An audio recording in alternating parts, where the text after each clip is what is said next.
I think what Google has always been lacking is this. Google, on the consumer side, actually doesn't have a deep relationship with its users. ByteDance, on the other hand, does. ByteDance understands each individual user very well. Now it has 3 billion users, about half of them overseas, and on average, each person uses ByteDance's products for over an hour a day, at least in terms of daily active usage so far. So, coming back to Google, I think Google is definitely the best productivity tool right now. Like you just mentioned, things like image generation, banana, and so on. But Google doesn't have a deep relationship with people. It doesn't have personalized understanding and recognition of each individual. And on top of that, the search entry point for Google is actually getting weaker and weaker.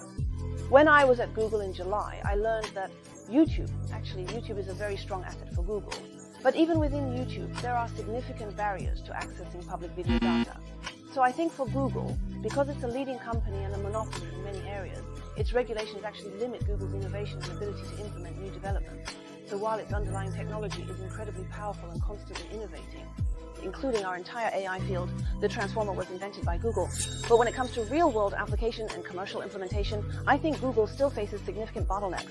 Just like I analyzed for you earlier, right? ByteDance has 3 billion users, and their daily active usage exceeds an hour per day. In comparison, Google's understanding of individuals, of each user, is actually quite weak. They need to bridge this gap. So, unless within the next 10 years ByteDance's AI and multimodal video capabilities completely fall behind, otherwise, as long as ByteDance can even slightly close the gap, then Google is ahead by several generations, so you shouldn't just say Google is so much better unless ByteDance is really far behind.